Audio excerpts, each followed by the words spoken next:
회당장의 집에서 사람들이 와서 회당장에게 이르되 당신의 딸이 죽었나이다. 어찌하여 선생을 더 괴롭게 하나이까? 예수께서 그 하는 말을 곁에서 들으시고 회당장에게 이르시되 두려워하지 말고 믿기만 하라 하시고 베드로와 야고보와 야고보의 형제 요한 외에 아무도 따라옴을 허락하지 아니하시고 회당장의 집에 함께 가사 떠드는 것과 사람들이 울며 심히 통곡함을 보시고 들어가서 그들에게 이르시되 너희가 어찌하여 떠들며 우느냐? 이 아이가 죽은 것이 아니라 잔다 하시니 그들이 비웃더라. 예수께서 그들을 다 내보내신 후에 아이의 부모와 또 자기와 함께한 자들을 데리시고 아이 있는 곳에 들어가사 그 아이의 손을 잡고 이르시되 달리다굼 하시니 번역하면 곧 내가 네게 말하노니 소녀야 일어나라 하시니라. 소녀가 곧 일어나서 걸으니 나이가 12살이라. 사람들이 곧 크게 놀라거늘 예수께서 이 일을 아무도 알지 못하게 하라고 그들을 많이 경계하시고 이에 소녀에게 먹을 것을 주라 하시니라. 오늘 우리가 함께 읽은 마가복음 5장 35절로부터 시작해서 43절까지의 말씀은 앞에서 보았던 12해 되었던 혈루증 여인의 병 고치는 이야기 앞서 있는 21절부터 24절, 그래서 22절의 회당장 중에 하나인 야이로가 예수님을 보고 발 아래 엎드려서 내 어린 딸이 죽게 되었사오니 오셔서 그 위에 손을 얹으사 그러 구원을 받아 살게 하소서, 이렇게 말씀을 듣고 이제 그 여인에게로 가는 과정 속에 회당장에게로 가는 과정에서 혈루증 환자를 만나서 병을 고치셨고, 이제 35절부터 43절에서는 회당장 야이로의 딸의 병을 고치시는, 죽은 야이로의 딸을 다시 살리시는 이야기가 35절로부터 43절까지의 이야기가 되겠습니다. 오늘 주시는 이 이야기 속에서 우리는 믿음은 어디까지 그리고 어떤 것을 믿어야 하는가라고 하는 믿음의 내용에 관한 질문, 그것을 대답해 주시는 내용이 35절에서 43절의 말씀이 되겠고, 오늘 우리가 살고 있는 이 이성적 과학적 세계 속에서는 이해되지 않는 것을 믿는다 하는 사람들을 맹목적 광신도라 이렇게 말하지만, 사실 믿음은 가능한 것을 믿는 것이 아니라 불가능한 것을 믿는 것이 가장 큰 믿음이고, 또 믿을만하고 믿겨지는 내용을 믿는 것이 아니라 믿을 수 없는 것을 믿는 그 믿음, 그것이 성경이 우리에게 말하는 믿음의 핵심이라는 사실을 우리는 기억하셔서, 우리가 예수님의 이적 또 예수님의 어떤 구원의 능력, 이것은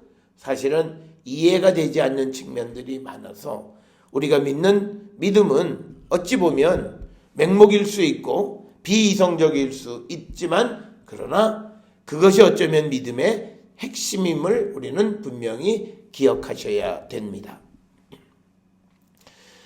오늘 주시는 이 본문의 말씀에서 예수님이 이제 회당장의 집으로 오다가 이제 그 야이로의 그 집에 오기 전에 여인을 만나서 병을 고치셨고, 그 다음에 이제 35절에 예수께서 회당장의 집에서 사람들이 와서 회당장에게 이르되 당신의 딸이 죽었나이다. 어찌하여 선생을 더 괴롭게 하느냐. 그러니까 이 35절의 상황은 뭐냐면, 야이로와 예수님이 같이 야이로의 집으로 가던 도중에 앞에 있는 25절로부터 34절에 12년 된 혈루증을 앓던 여인의 병을 고쳐주시는 이야기가 있었고, 그 다음에 이제 그래서 가던 도중에 회당장의 집에서 사람이 와서 이제 예수님을 더 괴롭게 하지 말라, 내 딸이 죽었다, 이렇게 이야기를 합니다. 그의 말을 들으신 예수님은 회당장에게 두려워하지 말고 믿기만 하라, 이렇게 얘기합니다. 사실 35절의 말씀을 들었을 때 이 야이로는 아니 선생님이 나랑 같이 집에 가는 도중에 그 여인만 만나지 않았어도 이런 후회 또는 아쉬움 이런 걸 표출할 수 있었을런지 모르지만 그러나 예수님은 그런 마음의 생각을 원천적으로 차단하시고 두려워하지 말고 믿기만 해 이렇게 말씀합니다.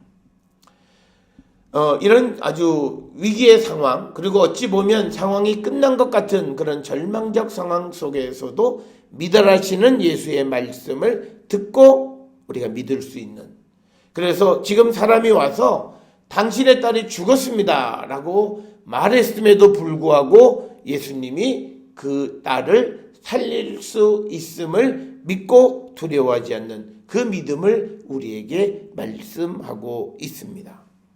그래서 예수님은 베드로, 야고보의 형제 요한 외에는 다른 사람들은 따라오지 못하게 하시고 회당장의 집에 들어갔더니 사람들이 울며 심히 통곡함을 보셨다. 그러니까 울고 통곡했다라고 하는 말은 그 야이로의 딸이 죽었음을 나타내는 그런 환경적 모습을 우리에게 보여주는 겁니다. 그랬을 때 39절에 그들에게 이르되 너희가 어찌하여 이렇게 떠들고 우느냐 아이가 죽은 것이 아니라 잔다 이렇게 말씀을 하십니다. 아마 예수님께서 이 말씀을 하셨을 때 사람들의 반응은 40절입니다. 예수님을 비웃습니다. 죽었는데 무슨 딴소리야 라고 하는 그런 반응이 오늘 우리가 읽은 이 40절의 반응입니다. 그래서 예수님은 그들을 다 내보내신 후에 아이의 부모와 또 자기와 함께한 세 사람 베드로, 야고보의 형제 요한을 데리고 아이가 있는 곳에 들어가셨습니다. 그래서 아이의 손을 잡고 달리다쿰 하시니 내가 너에게 말하니 소녀야 일어나라 하심이라. 그래서 예수님이 죽은 아이의 손을 잡고 달리다쿰 하신 겁니다.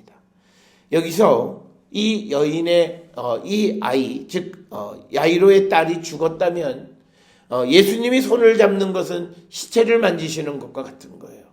그래서 여기에서 나타나는 모습은 뭐냐면 예수님이 누구를 구원하시는 그 구원은 때로는 율법의 기준을 이 율법의 한계를 넘어서는 사랑을 통해서 구원에 이르게 하시는 분이심을 우리에게 보여주는 그런 사건이 되겠습니다. 그래서 오늘 주시는 이 본문에서 예수님은 이제 이 아이가 살아날 수 있음을 믿고 달리다쿰 하고 명령을 하신 겁니다. 소녀가 일어나 걸으니 나이가 12살이라 사람들이 크게 놀랐다.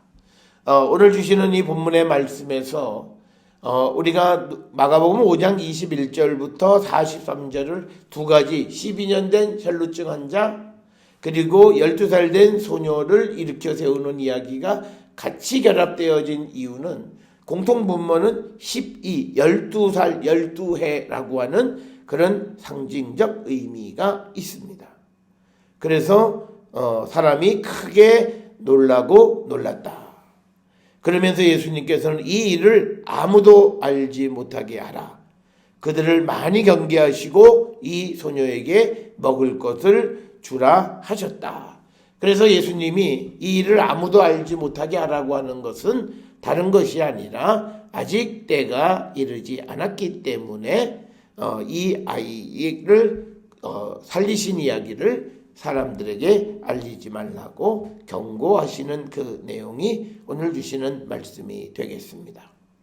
오늘 주시는 35절에서 43절에 회당장 야이로의 딸을 살리시는 예수님의 모습은 불가능을 가능케 하시는 예수 그리스도에 대한 능력 그리고 그 능력에 대한 온전한 믿음이 이적을 체험하게 했고 이적을 베풀는 구원의 은총을 잊게 되었음을 우리에게 보여줍니다.